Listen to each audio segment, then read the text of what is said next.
Quel génie. Le compositeur de cette musique-là a eu le malheur un jour de rencontrer le docteur John Taylor. Il était docteur d'ailleurs? Alors, il était médecin, effectivement. Ah bon, oui, et il était médecin, il avait fait ses études avec un célèbre médecin néerlandais qui a commencé ses cours vers 1700 à peu près.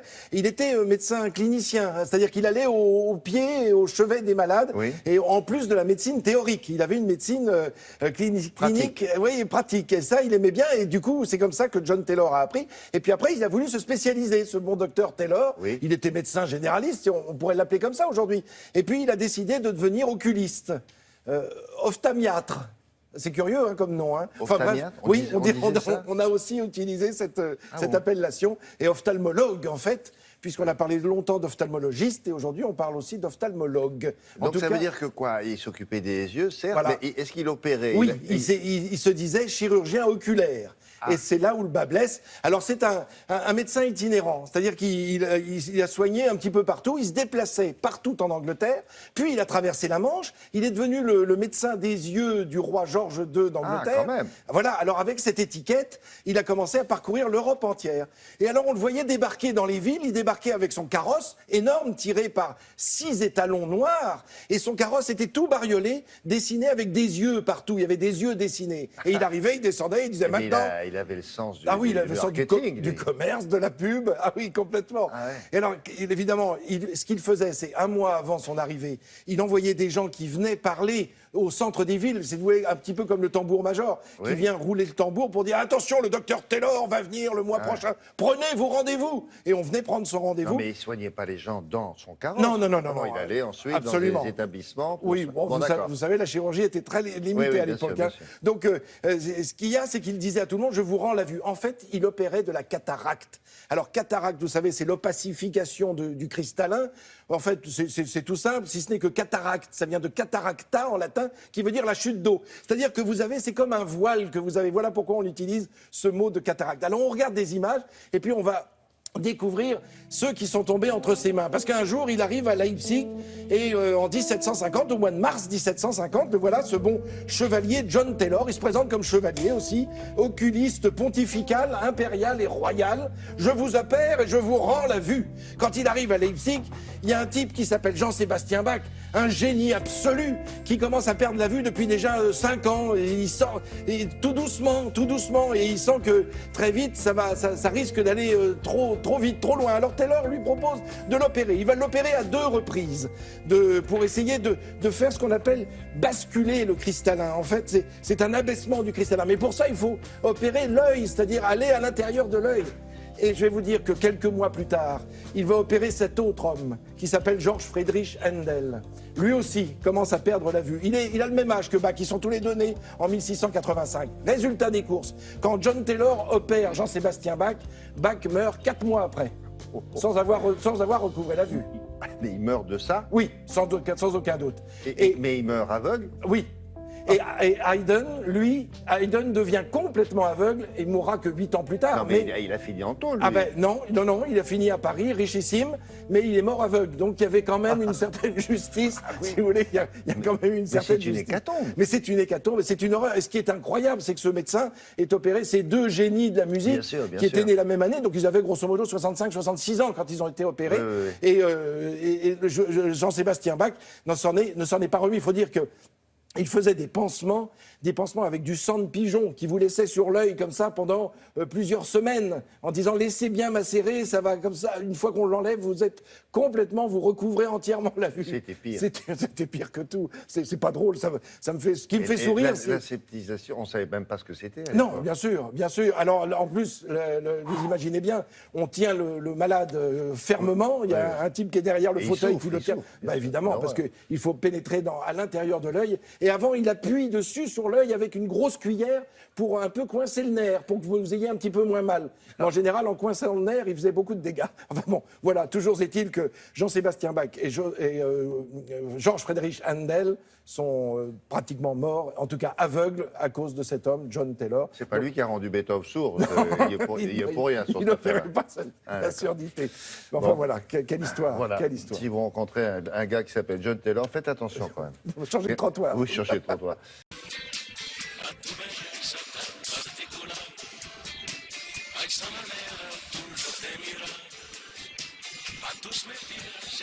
Alors, je suppose qu'il y a une chanson, mais on ne sait pas laquelle ici. Elle est passée à l'as.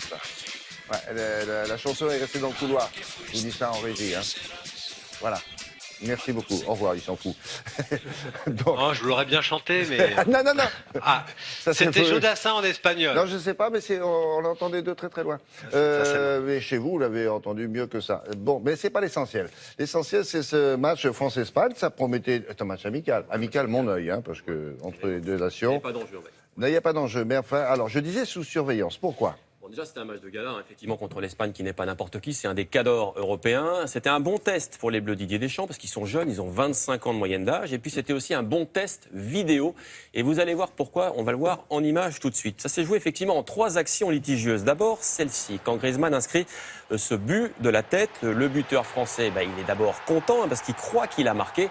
Joie de courte durée car l'arbitre va avoir recours à la vidéo. C'est une première pour les Bleus. Et qu'est-ce qu'il fait ? Il annule ce but pour hors-jeu. Regardez, il y a un hors-jeu de position d'un joueur français. Autre coup du sort, cette faute de Koscielny, cette fois dans la surface. Là, il y a pénalty, pas besoin de la vidéo. Il est transformé par Silva. À ce moment-là, vous avez compris, ça fait 1-0 pour les Espagnols. Mauvaise soirée pour les Français. L'Espagne qui va retrouver à nouveau la faille ici. But de Deulofeu, mais hors-jeu de l'arbitre. A priori, donc, il est refusé. Mais là encore... Regardez, l'arbitre central, il accorde le but pour les Espagnols. Victoire donc 2-0. Heureusement pour les Bleus, c'était un match amical. Ils ne vont pas garder la vidéo, ça c'est sûr. Toujours en amical, le Portugal recevait la Suède. L'ouverture du score ici avec Ronaldo, la star portugaise. Le Portugais qui va doubler la mise par Randquist, cette fois contre son camp. Ça fait 2-0 à ce moment-là. Et puis, ils vont perdre le fil du match, les Portugais. Du coup, la Suède, elle va en profiter. Elle revient à 2-1 par Klesson ici, puis à 2-2. Toujours sur ce corner. Et les Portugais, jusqu'au bout, ils vont souffrir. La preuve avec ce but suédois dans les arrêts de jeu, ça fait 3-2. Les Portugais, donc, et Ronaldo qui faisait, vous allez le voir un peu, la tête hier soir. Mauvaise soirée, donc, pour lui. Allez, encore un mot de l'Italie, victorieuse aux Pays-Bas. Vous l'avez reconnu, lui, c'est Verratti, le Parisien. L'Italie qui va l'emporter 2-1 en amical. Voici le but vainqueur, signé Darossi. C'était une belle soirée de foot européenne. Donc, et vous l'avez compris, une première vidéo donc, pour les Français. Ça n'a pas été une soirée favorable. C'était que pour ce match-là ou pour les autres matchs aussi? Non, c'était un test vidéo sur ce match-là, effectivement, décidé par l'UEFA. Ouais. D'accord, à suivre. Merci beaucoup. Qu'est-ce qu'on a d'autre? Les joueurs de tennis, comment ça va? Exactement, il y avait des joueurs de tennis avec la suite du tournoi de Miami. Vous le savez, c'est en Floride, on en parle depuis quelques jours maintenant. L'info ce matin, c'est qu'il n'y a plus aucun Français sur les cours. On va dire qu'ils sont tous dans l'avion ce matin. Mais au moins, eux, ils n'ont pas perdu leur nerf. Regardez, c'est pas comme la Tchèque Strikova. Elle n'est pas contente. Elle est plutôt énervée. Quand elle n'est pas contente, ça se voit, c'est assez spectaculaire. Autre image, celle de Zverev. Et lui, quand il casse sa raquette, au moins, il fait un heureux, regardez. Le petit garçon, lui, il a la raquette de Zverev, il est content. Allez, sinon, je vous l'ai dit, la nuit, elle a été triste pour les Français. Lui, c'est Adrian Manarino, par exemple. Il a été éliminé en 8e de finale par Thomas Berdych en 2-7, 6-3, 7-5. C'est donc fini pour Manarino. Terminé également pour Nicolas Mahut face à Rafael Nadal, ici en jaune. Le Français, il s'est bien défendu quand même, mais ça n'a pas suffi évidemment. Victoire de l'Espagnol, 6-4, 7-6. Lui aussi est en quart à Miami. Vous avez vu le bras gauche de Nadal? Il est costaud, ouais. Bon, il fait un peu de muscu aussi, ceci dit. Roger Federer, lui, il est moins musclé, mais il a fait le show, regardez. Et en tout cas, Bautista Agut, l'Espagnol, lui, il en a même perdu l'équilibre. Il faut dire qu'un petit passing de Federer, c'est pas facile à rattraper. Victoire donc du maître Roger Federer en 2 tie-break quand même, 7-6, 7-6. Voici la balle de match. Le Suisse qualifié lui aussi pour l'écart à Miami sur ce superbe match. Je vous laisse apprécier. Ça, c'est quand même sympa pour finir. Voilà, Federer, lui aussi, est en quart à suivre donc jusqu'à la fin de la semaine à Miami. En ce moment pour lui, là. Ouais, il marche fort. Mais il a gagné l'Australie quand même. Il est en tête, il est numéro 1 mondial à la race. C'est sur le début de saison. Donc il peut peut-être finir numéro 1 mondial. 35 ans quand même. Pas mal. Et on termine avec Eh ben, on va terminer avec du ski acrobatique. Hein. D'habitude, on vous montre souvent des images. Ben là, on va vous montrer un record du monde. C'est rare. Alors, on est dans le Tyrol italien avec des tremplins de glace. Vous le voyez, spécialement édifiés pour l'occasion. Lui, il s'appelle Andri Raghetti. Vous le connaissez pas, mais c'est un rider suisse. Il a 18 ans seulement. Et ben, sous vos yeux, il va tenter une figure inédite. Ça s'appelle le quadruple cork. Alors, je vous laisse apprécier. Voilà. Oh non. Alors ça a l'air de rien comme ça, mais je vais vous expliquer. Je vous montre quand même au ralenti. Alors le quad cork, c'est quand même un enchaînement de 4 sauts périlleux et de 5 tours complets. C'est quand même sur des skis, hein, je le rappelle, ça fait 9 figures au total avant de toucher le sol. Il tient ses skis ou pas? Exact. Non, il les tient pas, il y a une fixation normale. Peut-être que... Non, regardez, je crois que c'est... Il met pas ses mains? Il tient ses jambes apparemment, ouais. En tout cas, il fait 9 figures enchaînées et ça, William, c'est tout simplement un record du monde. Donc ce garçon, ce matin, il est dans le Guinness Book. C'est quand même pas mal et c'est fort, évidemment. Il est content. Et nous aussi, on est content avec lui. Il a 18 ans. 18 ans seulement. Et il est suisse, comme Roger. Bien joué. Merci Jean-Sébastien. Merci, oui. On enchaîne avec une nouvelle météo de l'emploi. Ce matin, on va s'intéresser aux ingénieurs. C'est une catégorie professionnelle particulièrement recherchée par les entreprises, vous le savez. Et ce, quelle que soit leur spécialité. C'est ça qui est intéressant. On va le voir tout de suite avec Sophie Pignal. Ingénieur, tout le monde connaît le mot et pourtant lorsqu'il s'agit d'expliquer en quoi consiste ce métier, c'est une autre histoire. C'est normal, ce métier a plusieurs facettes. Concrètement, pour être ingénieur, il faut avoir réalisé 5 années d'études dans une école ou une université labellisée par la commission des titres d'ingénieur. Cette formation est censée permettre à ceux qui la suivent de résoudre des problématiques techniques assez pointues et par là même de participer au progrès. Regardons la carte. Comme vous l'imaginez, les ingénieurs sont très recherchés, tout particulièrement en région Île-de-France et Auvergne-Rhône-Alpes, mais pas seulement. Le Grand Est et les Hauts-de-France ne sont pas en reste. Aujourd'hui, nous allons parler des recrutements d'Alten, leader mondial de l'ingénierie et du conseil en technologie. De Sogeti High-Tech, acteur majeur du digital manufacturing, je traduis, des nouvelles technologies appliquées à l'industrie. De Zenica, à la fois SS2I et centre de formation informatique. 3 entreprises françaises qui cartonnent. C'est en 1988 que Simon Azoulay, avec 2 autres ingénieurs, crée Alten. 18 mois après sa création, l'entreprise comptait déjà 300 collaborateurs et aujourd'hui, elle en regroupe 24 000 répartis dans 20 pays. La société intervient dans de nombreux secteurs comme l'aéronautique, le spatial, l'automobile, l'énergie et le multimédia et souhaite intégrer pour 2017 3000 collaborateurs. Rien que ça. 2700 ingénieurs et 200 business managers, tous en CDI. 45% des nouveaux postes sont destinés à des ingénieurs ayant moins de 2 années d'expérience professionnelle. Sogeti High-Tech, filiale du groupe Capgemini, travaille sur des projets liés au secteur de l'aérospatial, de la défense, de l'énergie et du transport. En 2017, l'entreprise prévoit de recruter 500 ingénieurs, des juniors, des expérimentés, des professionnels de l'informatique, de la simulation numérique. Elle a également besoin de profils très spécialisés, notamment en cybersécurité. L'entreprise offre elle aussi une large place aux débutants avec ou sans expérience. Zenica, société de prestation de services informatiques, créée en 2006, compte aujourd'hui 280 collaborateurs, pour l'essentiel des consultants dans le domaine des nouvelles technologies. C'est également un centre de formation. Les consultants de l'entreprise sont amenés à développer des logiciels, à effectuer du conseil ou à animer des formations, ce qui suppose des capacités d'adaptation aux différentes missions proposées, ainsi qu'une bonne connaissance des problématiques terrain. L'entreprise recrute des ingénieurs, des développeurs, des collaborateurs ayant une expertise dans les domaines Java, Open Source, Web, Big Data, Agilité. Vous souhaitez postuler à l'une de ces offres? Eh bien, rendez-vous sur le site de Télématin. Notre partenaire Météo Job vous indiquera la marche à suivre. Très belle journée à vous. Madame, Monsieur, nous allons retrouver notre correspondant permanent en Italie, François Baudonnet, pour vous parler d'un monument mythique. Si je vous dis le Colisée, il est juste derrière François. Vous reconnaissez. Alors, vous avez plusieurs façons de visiter le Colisée. Vous y allez, vous demandez un guide, ou alors vous prenez un audio guide, ou alors désormais, il y a une autre solution. Laquelle, François? Bonjour.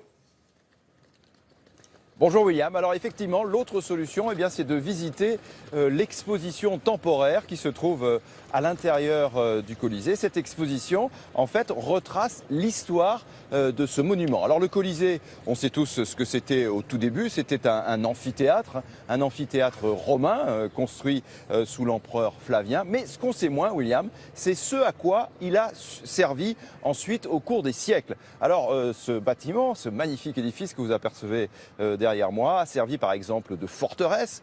Au Moyen-Âge, ça a été carrément un village. Il a servi de jardin botanique. Il a servi, c'est moins drôle pour lui, de carrière de pierre, puisque des gens venaient se servir pour construire leur palais. Bref, c'est tout cela que cette exposition retrace.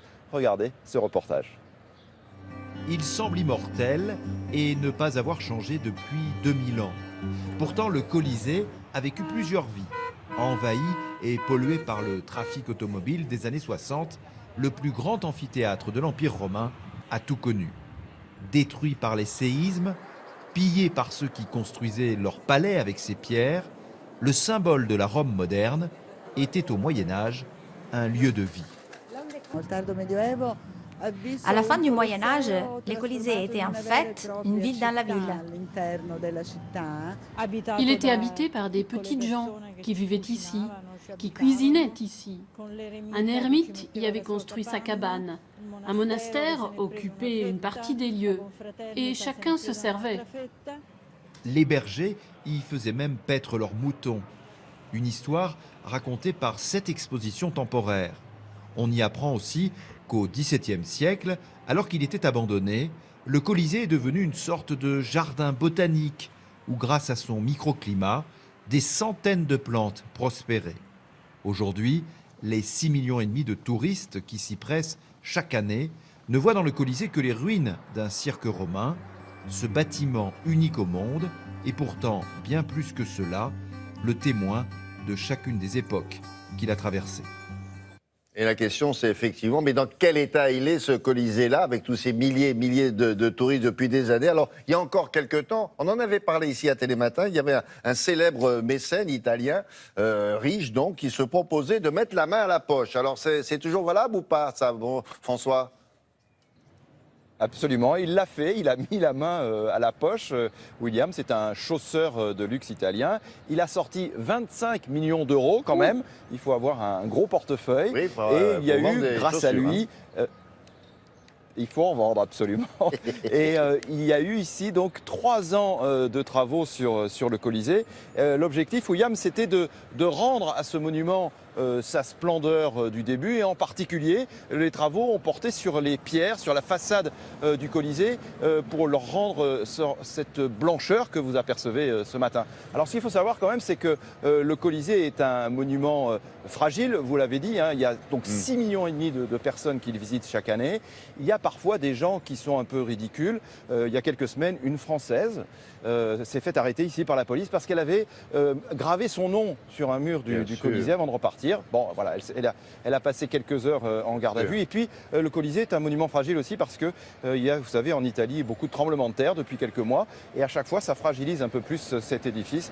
Alors, entre la bêtise des hommes et la force de la nature, eh bien, le Colisée est un monument à protéger. Bien sûr. Et pourquoi pas le taguer tant qu'on y est. Bon, merci beaucoup, François.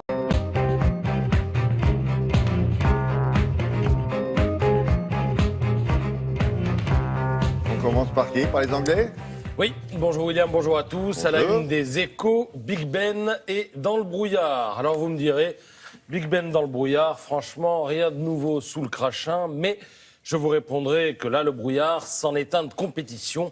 Un brouillard qui réduit la notion de visibilité à sa plus simple expression. Et ça tombe mal, car on nous annonce l'ouverture d'une séquence de 2 années. C'est en effet le temps que devraient durer les négociations du Brexit. Le Brexit, donc, c'est le sujet du jour. Dans quelques heures, l'ambassadeur britannique à Bruxelles remettra une lettre d'adieu au président du Conseil européen. La fin d'une histoire... Oui, un peu, même si avec les Britanniques, toujours un pied dedans et un pied dehors, comme vous le direz ici et là dans les journaux, eh bien on a l'impression que l'histoire n'a jamais vraiment commencé. le début d'une autre histoire, certainement, assurément, car les conditions du divorce vont être âprement négociées de part et d'autre de la Manche, et les sujets étant innombrables, complexes et potentiellement explosifs, on n'a pas fini d'en parler. Tout cela revient à extraire un œuf d'une omelette. Lirez-vous dans le Figaro sous la plume de Florentin Collomb. Alors, l'omelette en question est également au menu des Échos et je peux vous dire qu'il n'y a pas que des œufs dedans, il y a tout un tas d'ingrédients susceptibles de la rendre indigeste. Quid du secteur aérien et notamment des droits d'atterrissage? Quid des futures relations commerciales entre la Grande-Bretagne et ce qu'il reste de l'Union européenne? Quid du statut des expatriés, les leurs chez nous et les nôtres chez eux? Quid du montant de la facture pour les Britanniques, parce que les Anglais ont pris des engagements qui vont bien au-delà d'aujourd'hui. Vont-ils les tenir? Faudra-t-il qu'ils les tiennent? Comme l'écrit Guillaume Goubert dans La Croix, renverser la table est un plaisir fugace. Les Anglais, à 51,9%, l'ont fait. Ils ont renversé la table. Alors ils vont devoir en payer le prix. Tous les éditorialistes, ce matin, parient sur un affaissement politique et culturel outre-Manche, sans qu'on sache bien ce que cache cette belle unanimité. Est-ce que c'est une prévision crédible ou est-ce que c'est un souhait susceptible de refroidir les Français? Parce que la grande peur de la presse, tout titre confondu, elle tient en une formule ce matin. Et cette formule, vous la trouverez dans l'Opinion, dont Rémi Godot signe l'édito.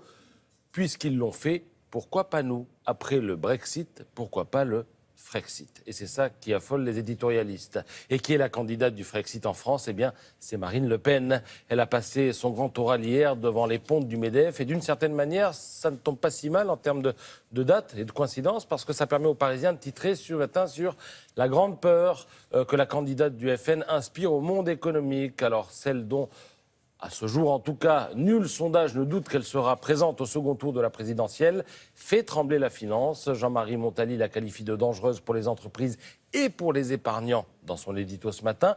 Il est clair qu'hier, elle ne s'est pas fait que des amis du côté des banquiers qui y vont déjà de leurs conseils. Alors en prévision d'une hypothétique Frexit, évitez les valeurs corrélées au taux d'intérêt, ne placez pas votre argent dans les banques françaises, l'immobilier, l'automobile ou les maisons de retraite, privilégiez plutôt la santé, les spiritueux, le luxe et la défense. Je ne suis pas sûr que toute cette agitation soit en mesure de fournir au débat la sérénité qui lui manque en ce moment. Merci beaucoup, Patrice. Julia du Web a un message à faire passer. Ça concerne les internautes en particulier et le rendez-vous de tout à l'heure vers 8h moins 10 avec Benoît Hamon. On vous écoute. C'est ça, Benoît Hamon sera l'invité de Caroline Roux ce matin pour les 4 vérités. Et ce matin, c'est vous qui posez les questions, vous téléspectateurs, via le hashtag les 4 vérités sur Twitter.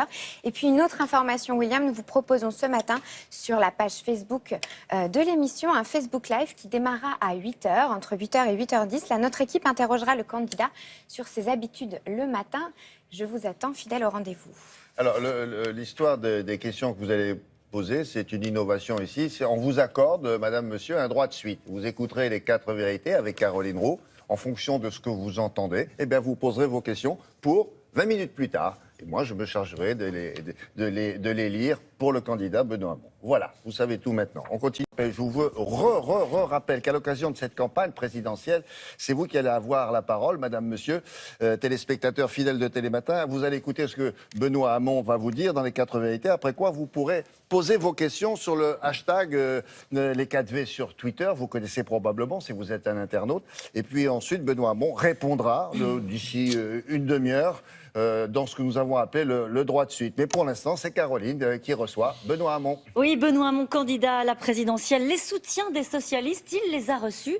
Mais en Allemagne, hier, de la part du SPD, en France, c'est plus compliqué. Benoît Hamon s'accroche entre les défections dans son camp et la dynamique Mélenchon.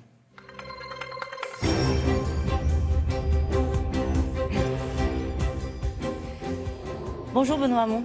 Bonjour Caroline Roux. C'est un jour historique. La Grande-Bretagne active l'article 50 et fait donc ses valises. C'est parti pour 2 ans de négociations. Quelle doit être maintenant l'attitude de l'Europe? Respectueuse d'un vote qui s'est exprimé ou ferme pour éviter la contagion? D'abord respectueuse du vote. Les Anglais ont décidé. Ils sont souverains. Ferme pour éviter la contagion. Je ne sais pas tellement ce que ça veut dire. Ce qui est certain, c'est qu'il faut... Ça veut dire durcir les conditions de sortie pour ne pas donner des idées à d'autres pays. Le L'Europe, c'est comme un vélo, si vous pédalez pas, ça tombe. Et aujourd'hui, le statu quo, c'est ce qui caractérise le projet européen et qui explique sa dislocation. Et hier, j'étais en Allemagne où j'ai rencontré Madame Merkel. Nous avons parlé quoi? Transition écologique. Nous avons parlé quoi? Démocratisation de la zone euro, la proposition que j'ai mise sur la table, avec laquelle l'Allemagne n'est pas d'accord, mais qu'elle discute.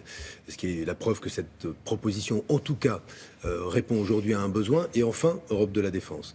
Mais si demain, l'Europe continue à être un lieu dans lequel on se fait de la concurrence à qui payera moins ses salariés, on se fait de la concurrence à qui attirera l'entreprise du voisin en baissant les impôts, eh bien, il n'y aura plus d'Europe dans quelques années. Mais quel est le moment qu'on est en train de vivre aujourd'hui? On avait dit le Brexit, on n'est pas sûr que ça... Est-ce qu'ils vont vraiment sortir? Ils ont activé l'article 50, ça va se faire. Est-ce que ça peut être une chance pour l'Europe? Ou est-ce qu'on essaie de se rassurer à bon compte? Non, mais je pense que ça peut être une chose à condition qu'on redémarre. C'est pour ça quoi de commun entre nous? L'importance demain d'avoir une énergie produite ou une électricité produite avec moins d'énergie fossile pour certains, moins de nucléaire pour d'autres. Donc la transition énergétique, elle nous réunit comme le charbon et l'acier nous réunissaient au début du projet européen. La nécessité de se défendre. Il y a moins d'Amérique qui appelle plus d'Europe. Donald Trump n'a pas caché ses intentions, il ne croit pas dans l'Union européenne, il ne veut plus la protéger. Et les Russes, pardon de le dire, veulent réouvrir le dossier des frontières. C'est-à-dire le découpage des frontières, et dont je rappelle qu'au moment de la chute de l'URSS, Helmut Kohl, François Mitterrand, le mémorandum de Budapest, accepté par la Russie, proclame l'intangibilité des frontières. Si on ne voit pas qu'il y a là aujourd'hui des risques considérables pour notre propre sécurité, on ne voit rien du tout. C'est la raison pour laquelle il faut sans doute, c'est même pas sans doute, il faut relancer le projet de défense européenne. Alors, vous avez obtenu hier, vous l'avez précisé, le soutien de Martin Schulz. Oui, pas de Madame Merkel, oui. Oui, mais s'il n'y avait pas d'ambiguïté là-dessus. Hein. Non, parce qu'on est en désaccord sur une chose principale. Je ne crois pas dans l'austérité. Je pense qu'elle est en train, l'austérité, non seulement de fabriquer de la désespérance, mais en fabriquant de la désespérance, de l'extrême droite. Mais vous avez trouvé des points d'accord, notamment sur l'accueil des réfugiés. Oui, bien sûr. Oui. Il y avait des passerelles possibles entre vous avec Angela Merkel. Évidemment, d'abord parce qu'elle a, à un moment en Europe, été celle qui s'est distinguée. Par quoi? Par une volonté d'hospitalité, de solidarité à l'égard de crises qui étaient des crises migratoires profondes, avec des hommes et des femmes qui allaient mourir en Méditerranée et à qui elle a dit « venez et nous vous accueillerons dignement ». Alors, je le disais, vous avez obtenu hier le soutien de Martin Schulz, le nouveau patron du SPD. Les sociodémocrates vous boudent en France, ils vous soutiennent en Allemagne. C'est quand même curieux. Parce que les vrais sociodémocrates sont en Allemagne, peut-être, ah bon? Non? Vous ne croyez pas? Je ne sais pas. Je crois que les sociodémocrates, en tout cas en Allemagne, ne se trompent pas sur la nécessité demain de construire des alliances de gauche. Que veut faire Martin Schulz? Il ne veut plus de la grande coalition droite-gauche. C'est amusant au moment où certains ici veulent faire des grandes coalitions qui vont de Bertrand Delanoë à Madame Tiberi, de Monsieur Madelin à Monsieur Hu, bref. Ça, c'est Emmanuel Macron. Oui, et donc moi je pense aujourd'hui qu'il faut au contraire, comme la gauche allemande, essayer de reconstituer une alliance des gauches. Et c'est pas simple en France parce que nous vivons une crise politique profonde, mais aussi une crise morale. Et cette crise morale, elle s'illustre par le manquement à la parole donnée, ce qui, en démocratie, à un moment où la démocratie est en danger, à un moment où on constate qu'un grand parti, le Front National antidémocratique, pourrait prendre le pouvoir, ne pas respecter le verdict des urnes, ça pose problème. Je sens que vous avez envie de parler de Manuel Valls sur le respect de la parole donnée, alors on y va. Il s'exprime ce matin. Hier, il vous a fait clairement la leçon devant ses proches. Il a dit qu'il prendrait ses responsabilités car vous étiez faible et que vous trompiez en courant après Mélenchon et en tapant Macron. Si vous l'aviez en face de vous là ce matin, vous lui direz quoi? Écoutez, Caroline, moi je ne vais pas jouer à ça. C'est très sympathique, vous faites du journalisme et moi je ne joue pas. Personne ne joue, je vous assure que je ne joue pas. Hein. Moi non plus. Moi je suis candidat à l'élection présidentielle. Je croise des gens qui ont un demi-SMIC. Je croise des personnes qui aujourd'hui voudraient que leurs parents vieillissent dignement. Je vois pas le rapport avec Manuel Valls. Justement, moi je ne feuilletonne pas avec Manuel Valls. Je ne suis pas là pour égrener mes humeurs, mes colères, mon ressentiment. Je suis là pour parler aux Français et essayer de faire en sorte que cette élection présidentielle leur serve. Vous savez qu'il y a des Français de gauche qui vous regardent et qui voient la famille se disloquer. Et qui se disent, c'est quand même très curieux de voir un ancien Premier ministre du Parti Socialiste ne pas soutenir le candidat issu de la primaire de son camp. Voilà, vous avez raison, je crois que ça crée de la déception, je crois que ça crée de la tristesse. Et moi, il me revient à partir de là de continuer à faire campagne. Vous savez, moi je suis un combattant, je n'avais pas anticipé une campagne facile. Je me doutais bien, j'avais compris qu'en gagnant la primaire, au regard du projet politique qui était le mien, ma volonté de tourner la page avec des solutions qui avaient jusqu'ici échoué, que ceux qui avaient échoué n'allez pas me laisser faire campagne tranquillement. Bon, mais ils le font et ce n'est pas, c'est pas pour autant que je change de cap. Ça ne change rien, c'est un non-événement, Manuel Valls, qui déciderait par exemple de soutenir Emmanuel Macron. C'est un non-événement dans votre campagne. Je vais retourner la question. Êtes-vous surprise? par ce soutien? C'est une clarification politique? Non mais êtes-vous surprise? Sur le fond, qu'ils soutiennent Emmanuel Macron? Et sur la forme et sur le fond? Ah non. Non, voilà. Vous n'êtes pas surpris non Je suis plus? comme vous, moi je suis pas surpris.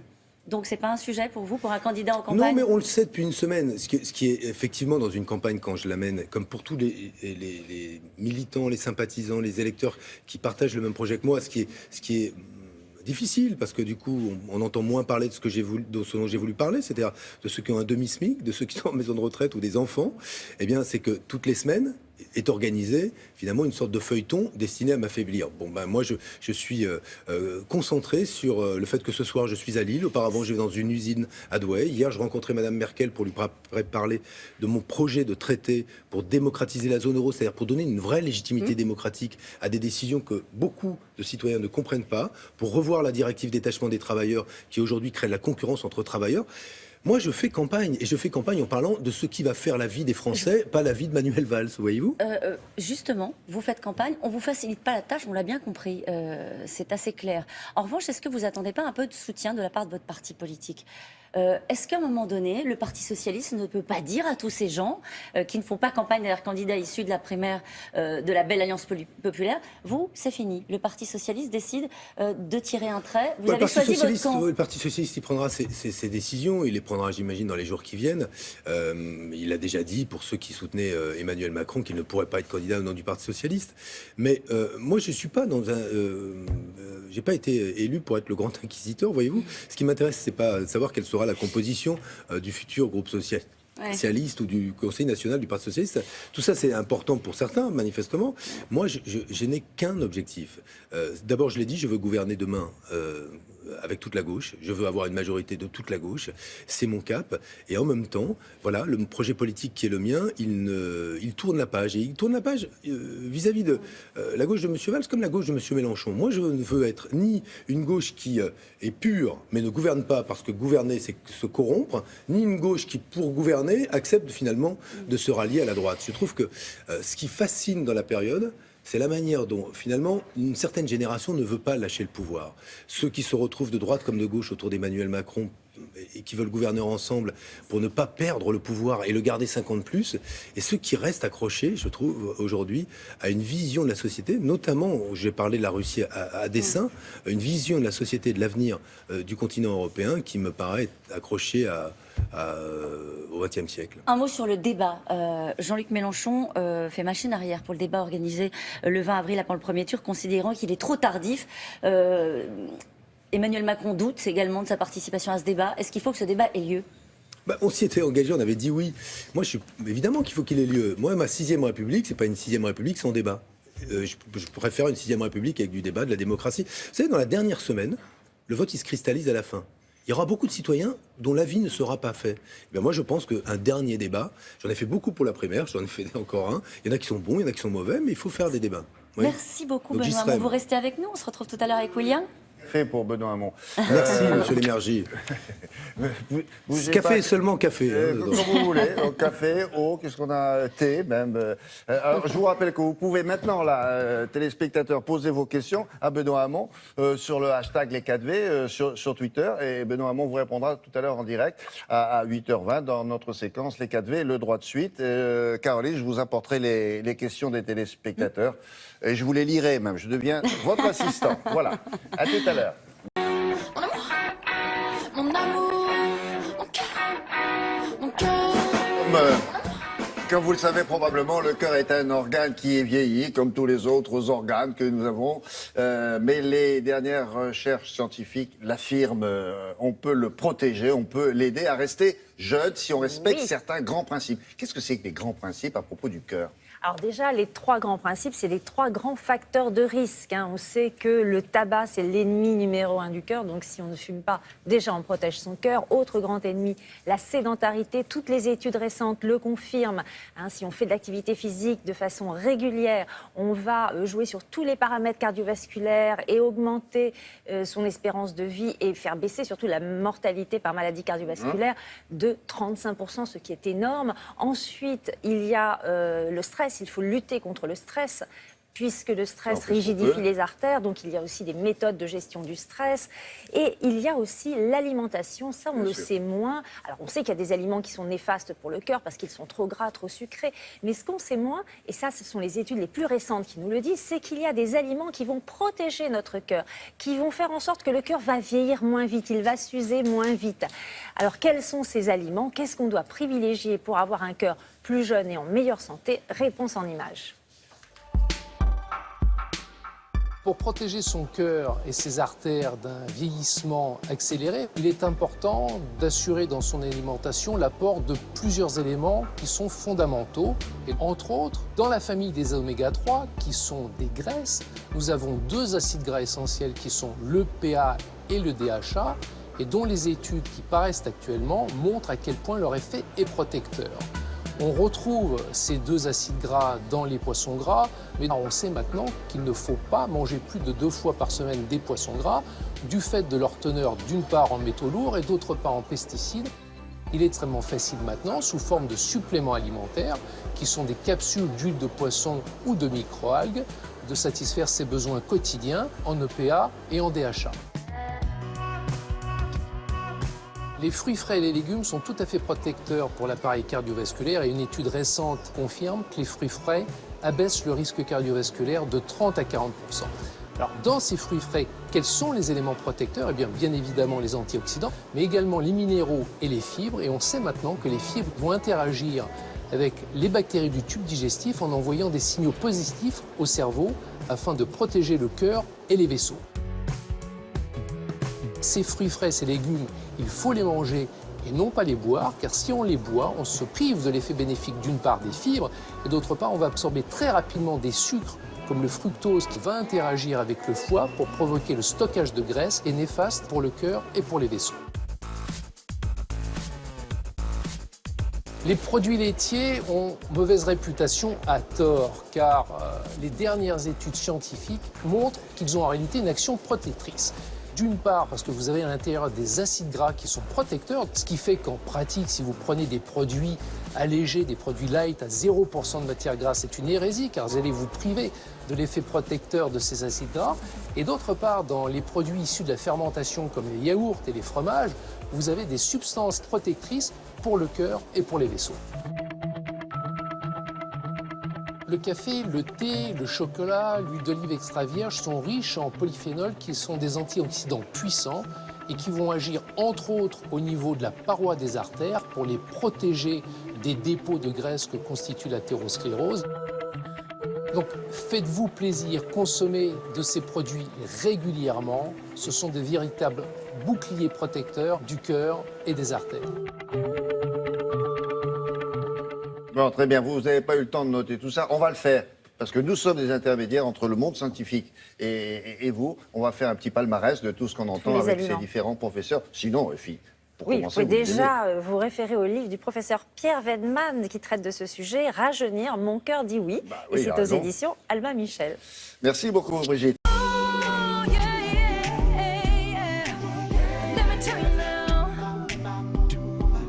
Design, car nous traitons cela aussi à Télématin avec Sylvie Adigard. Nous allons vous parler d'une exposition de mobilier qui met en regard des pièces des années 40 et des pièces contemporaines. Pourquoi font-ils ça? Il y a un lien ou... Oui, il y a un lien évident, parce qu'il y a un lien d'époque, enfin de mise en relation sociétale. Bon. Qu'est-ce que cette exposition d'abord? C'est l'exposition AD Collection. Ça se tient où? Ça se tient au musée d'art moderne de la ville de Paris. Alors comme ça sur le papier, quand j'ai vu ça, je me suis dit, musée d'art moderne de la ville de Paris, comment ont-ils des pièces de mobilier anciennes? Je ne comprends pas. Anciennes, c'est années 40, exactement. En fait, c'est... Oui, ce sont les arts décoratifs, surtout en matière de mobilier. Alors, entre-deux-guerres, ça veut dire que c'est une époque particulière. Donc, il y a un mobilier particulier. Il y a de grands noms ensembliers décorateurs. Je pense à Jacques-Émile Ruhlmann. Et en fait, les deux époques se ressemblent. C'est-à-dire qu'aujourd'hui, on revient à du mobilier d'exception, à du mobilier fait par grands designers, grands décorateurs, grands artisans d'art avec de très beaux matériaux, des pièces collectionnées, des pièces uniques. Donc, vous voyez, en fait, il y a vraiment une réponse entre ces années après-guerre et qui sont des œuvres d'art comme elles l'étaient dans les années 40. Exactement. Exactement. Des œuvres voilà. là qu'on peut. Ouais. Et je trouve que du coup, l'idée est intelligente parce qu'à la fois on se promène dans le passé et à la fois on est dans le présent et dans le futur. Regardez, c'est très bien mis en scène.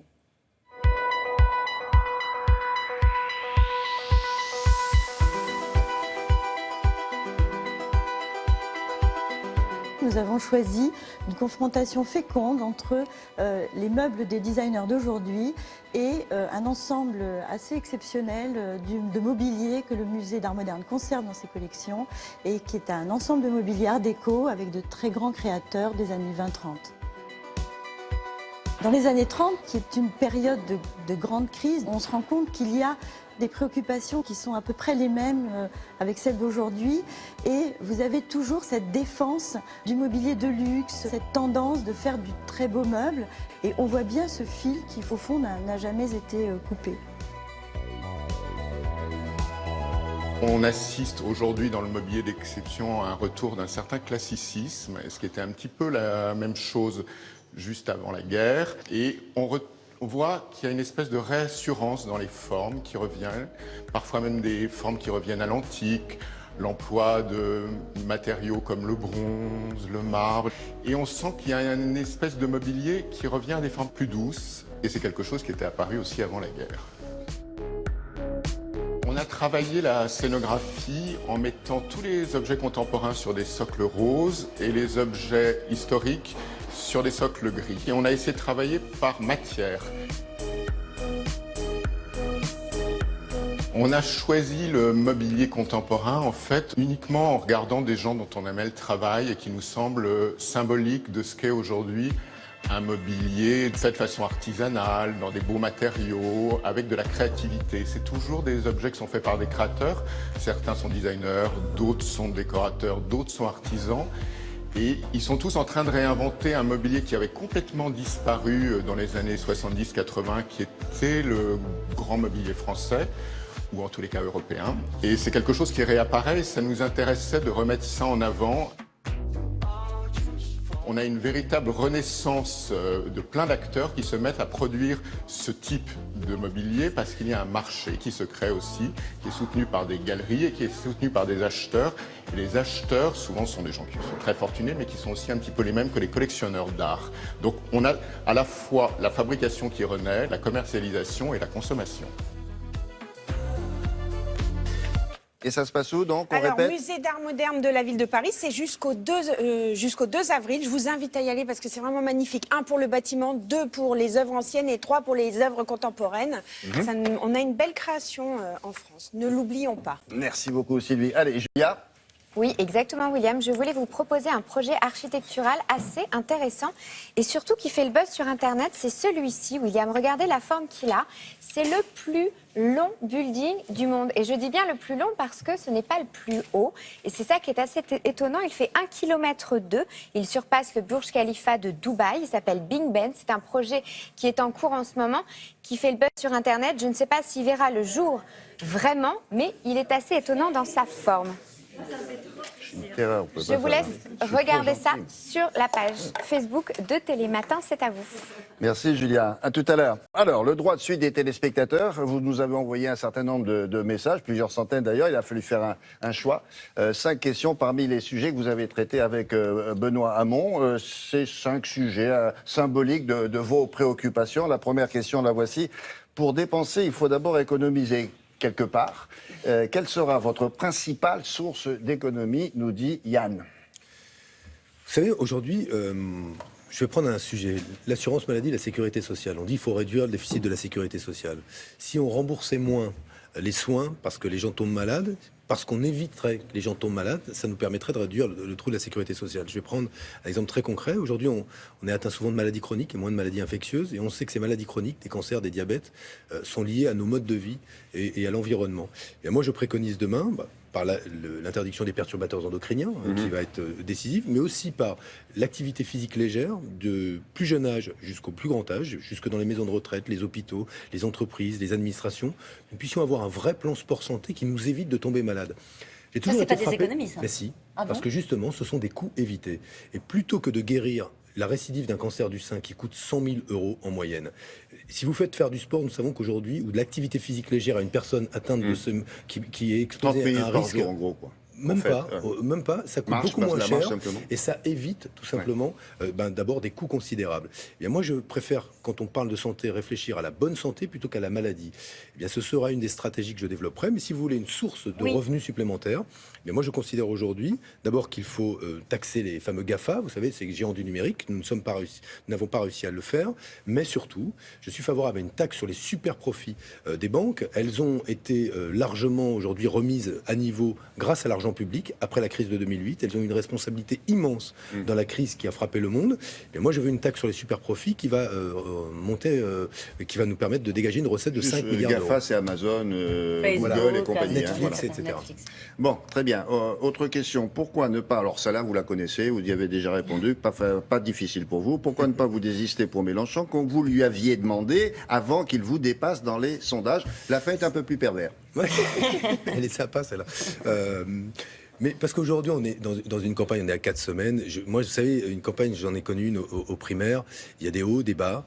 Moi, j'ai un cap maintenant. Et ce cap, celui d'un futur désirable, où j'ai essayé de parler aux parents et aux grands-parents du monde qu'ils laisseraient à leurs enfants et à leurs petits-enfants. J'ai voulu évoquer le vieillissement, j'ai voulu évoquer toutes ces questions centrales dont j'ai pas l'impression qu'elles puissent se réaliser dans une Europe où la France finalement aurait engagé la marche arrière, aurait décidé progressivement de se retirer de ce qui du projet européen. Ça, c'est vos divergences avec Jean-Luc Mélenchon, c'est ça que vous voulez dire? Mais elles sont fondamentales.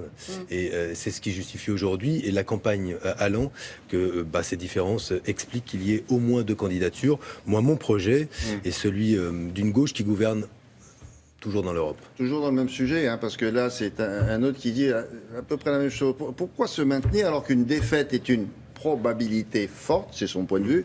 Le danger du FN, dit-il, devrait, pour vous et Mélenchon, être prioritaire. Oui, j'entends cet argument. Je pense aujourd'hui que le risque du FN existe, qu'il vaut mieux choisir Bernie Sanders qu'Hillary Clinton face à Trump. Précision, ça veut dire quoi, le risque du FN existe? Ça veut dire le risque d'une Marine Le Pen qui devient présidente de la République, c'est ça? Oui, je pense qu'il existe. Oui. Je pense qu'il existe ce risque-là, que nous sommes aujourd'hui confrontés à une menace qui est une menace très concrète. C'était d'ailleurs une partie de mes échanges avec les sociodémocrates allemands et avec la chancelière allemande hier que d'évoquer ce risque-là, qui inquiète aussi en Allemagne. Mais je vais vous dire, la stratégie qui consisterait à dire réunissons-nous et ayons peur de Marine Le Pen, ça ne marchera pas. Ça ne marchera pas. C'est la stratégie de celles et ceux qui se réunissent autour d'Emmanuel Macron. Mais je considère qu'Emmanuel Macron, c'est la créature du système, celles de ceux qui ne veulent pas perdre le pouvoir et qui se sont choisis un champion pour le garder 5 ans de plus, le pouvoir, ne rien changer aux politiques. Voyez-vous, quand même, parlons du fond. Est-ce qu'on pense qu'aujourd'hui, quand on est une entreprise ferme, il faut radier des statistiques de Pôle emploi et de l'indemnisation au chômage une personne qui aura refusé 2 offres d'emploi, même si c'est à 50 km? Est-ce qu'on pense qu'il faut aujourd'hui continuer à faciliter le licenciement? Est-ce qu'on pense qu'il faut aujourd'hui baisser l'impôt sur la fortune pour les plus riches? Est-ce qu'on pense qu'il faut aujourd'hui laisser les écoles recruter leurs enseignants? Où iront-elles les écoles? Ça, c'est le programme d'Emmanuel Macron. Oui, justement, ce programme-là, partout en Europe, il a fabriqué non seulement de la désespérance, mais du coup, la correspondance politique de tout ça, c'est plus de nationalisme, plus d'extrême droite. Je pense que c'est le moins bon projet pour aujourd'hui lutter contre le Front National. Je pense que l'imaginaire que je propulse est beaucoup plus efficace. Alors ça, c'est une question de David qui connaît bien la politique européenne. Vous avez rencontré des responsables allemands hier. Alors il dit, comment se réjouir du soutien de Martin Schulz, qui a longtemps été un des symboles de cette Union européenne austère et autoritaire? Parce que Martin Schulz en tire les conséquences de cette politique-là.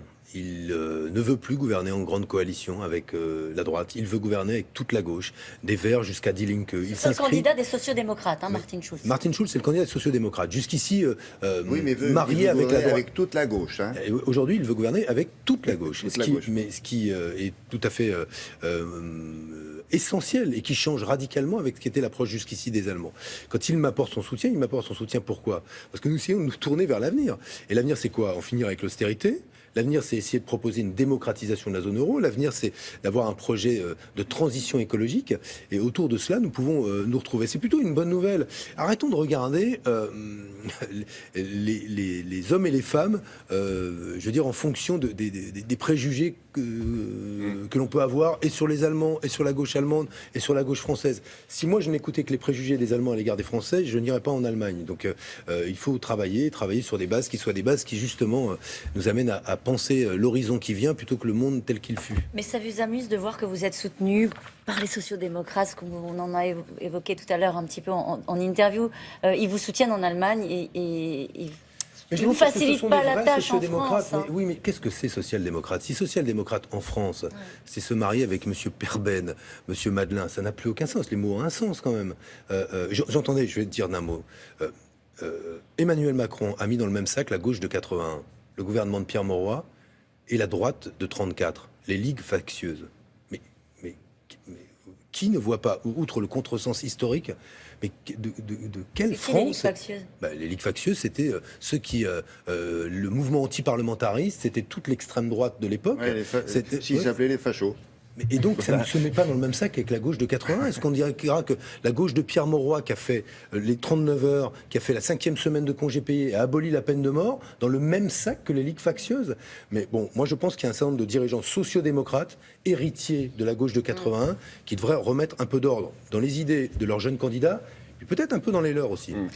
Sur ce thème-là, des partis politiques, Pierre vous dit, alors les socialistes, les insoumis, le parti des ouvriers, il dit, ne croyez-vous pas que la notion de parti est dépassée? Il a raison.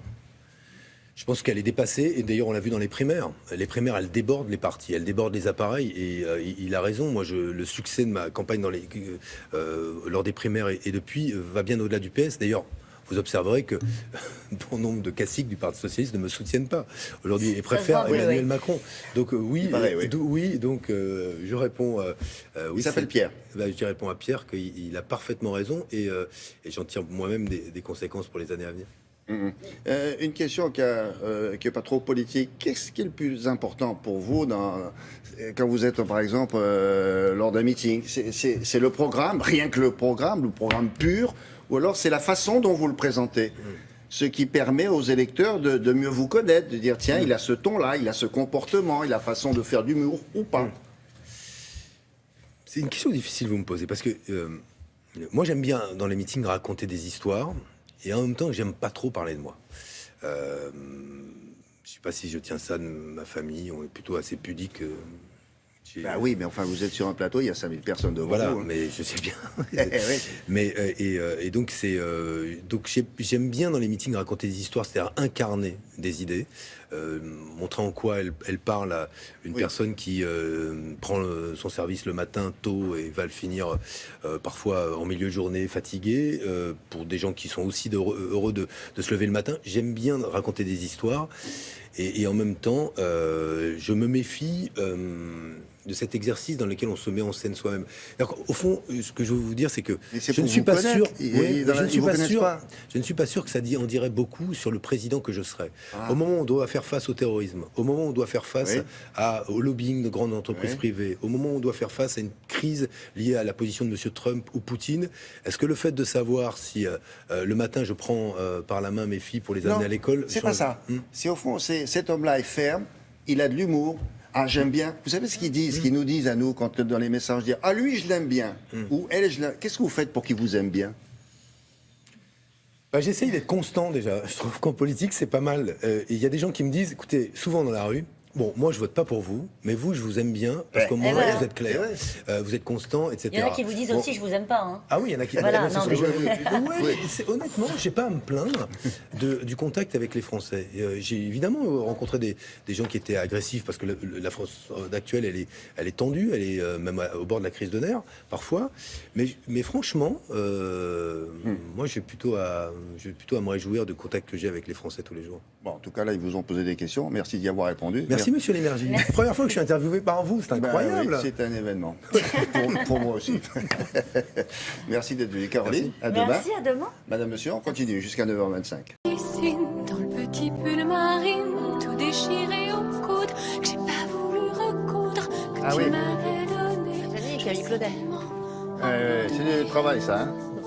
Isabelle Adjani qui a interprété. Ah bah vous m'aidez pas beaucoup là. Très bien, bravo. Ah oui, bah alors nous allons y venir avec Béatrice Benoît-Gonin maintenant. On va vous faire découvrir un musée inédit. Il était temps que ce musée existe, dédié entièrement à l'œuvre de Camille Claudel. Ça se passe où? Ça se passe à Nogent-sur-Seine. Alors vous allez me dire, pourquoi Nogent-sur-Seine? Oui, bon. Hein, vous n'allez pas me le dire. Pourquoi Nogent-sur-Seine? Parce qu'elle y a vécu. Elle y a vécu et elle y a vécu 3 ans. C'est là qu'elle a fait ses premiers pas de sculpteur. Et le musée existait. Il y avait déjà un musée consacré à la sculpture à Nogent-sur-Seine. Ils l'ont étendu, ils l'ont refait entièrement. Et ils l'ont refait, ils l'ont donc étendu sur la maison dans laquelle, ils l'ont refait, voilà, dans la maison dans laquelle elle a vécu. Donc tout ça justifie cela. Alors c'est vrai que Camille Claudel, on la connaît peu, si ce n'est, comme vous le disiez, par le film. C'est surtout ça qu'il y a. Donc on connaît sa vie privée. Aussi au musée Rodin, si vous visitez. Oui. Il y en a quelques-unes. Oui, mais si vous dites Camille Claudel, je pense que spontanément, on va penser à sa relation avec Rodin. On va penser au film, donc à Isabelle Adjani, mais son œuvre finalement, ce qu'elle a fait, comment elle a vécu, les sujets qu'elle a sculptés, ça on le connaît beaucoup moins bien. Et c'est ce qu'on découvre dans ce musée. Donc cette relation avec Rodin, évidemment, parce qu'il y a des œuvres de Rodin aussi dans le musée, pour qu'on voit que l'un a une influence sur l'autre, et vice-versa, même s'ils avaient 25 ans d'écart, mais ça, l'histoire, on la connaît. Donc je vous propose tout de suite de rejoindre ce musée à Nogent-sur-Seine.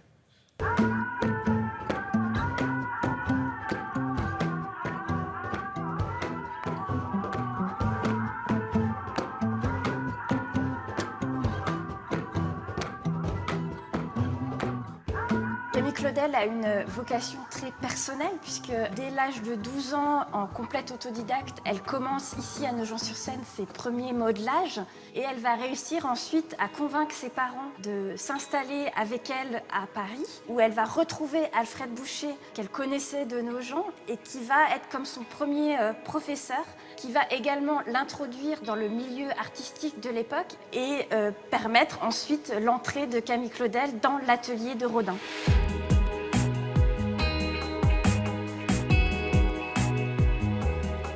On confronte son œuvre avec celle de Rodin pour montrer les échanges qui se sont produits dans l'œuvre des deux artistes et pas seulement l'influence de Rodin sur Camille Claudel, mais aussi l'influence de Camille Claudel sur le développement de l'œuvre de Rodin.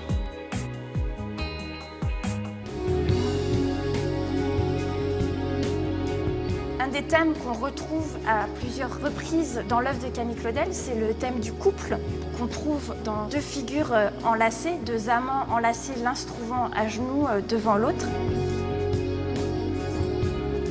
On retrouve ce thème, mais cette fois en mouvement, dans la valse, peut-être une de ses œuvres les plus célèbres, où les deux amants sont nus, mais comme enroulés dans une drapée qui les emporte dans leur mouvement.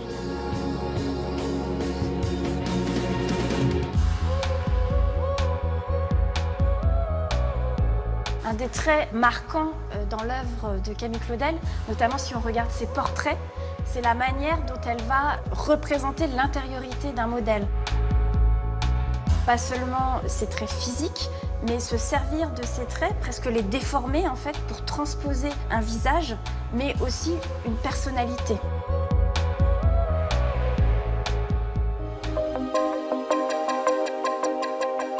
Après sa rupture avec Rodin, Camille Claudel va vraiment essayer de s'éloigner complètement de ce qu'elle pouvait avoir de commun dans son style avec lui. Et elle va créer ce qu'elle a appelé les croquis d'après nature, qui sont vraiment des toutes petites scènes. Sa sculpture est tellement juste que vous pouvez prendre un tout petit détail en photographie et l'agrandir en 4 mètres par 3 et toujours on va avoir cette monumentalité qui va rester malgré les petites dimensions de l'œuvre d'origine. On a la chance d'avoir un fond de sculpture exceptionnel qui nous permet plus largement de présenter l'ensemble de la sculpture du 19e siècle. Ça permet d'expliquer dans quel milieu Camille Claudel s'est formée, quelles sont ses sources d'inspiration et en quoi également elle se démarque de la production des autres sculpteurs de son époque. Pas mal ça, Nogent-sur-Marne, sur Seine, voilà. Pas se tromper de fleuve. Donc c'est un musée, hein, c'est une collection permanente, donc c'est ouvert tous les jours, tout le temps, et c'est tout neuf. Et on parle de son destin tragique ou pas? C'est simplement ses œuvres? Ah, c'est simplement ses œuvres. Si vous voulez, à la librairie, vous trouverez tout ce que vous voulez sur Camille Claudel et sa vie. Mais là, ce sont ses œuvres entourées de ceux qui travaillaient aussi au 19e siècle pour voir dans quel contexte, justement, elle est devenue sculpteur et de qui elle s'est inspirée. Merci beaucoup, Béatrice.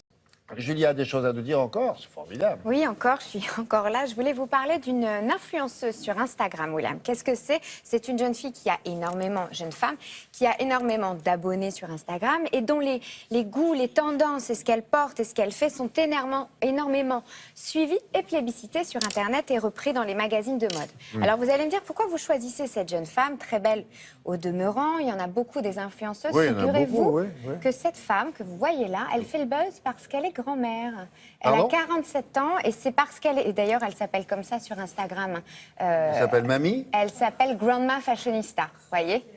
Et donc, regardez comme elle est jolie. Elle a 47 ans et elle pose avec ses deux petites filles de temps en temps. Deux petites filles? Ouais. Alors, je vais essayer de vous les trouver. En tout cas, voilà, cette jeune femme qui est très... Et donc, ce qui veut dire qu'elle a eu un enfant à quel âge? Elle a eu son fils à 19 ans. 19 ans. Et elle a deux petites filles. Et de temps en temps... Et sa fille a fait la même chose, a eu des enfants très tôt, donc. Oui, j'imagine. En tout cas, si vous voulez, c'est vraiment le buzz du moment parce que on a toujours toute envie d'être grand-mère de cette manière. C'est sûr. Elle a une allure de mannequin, en plus, oui. Elle a une allure de mannequin, elle s'appelle Zaklina. Et elle est d'origine serbe. Merci beaucoup.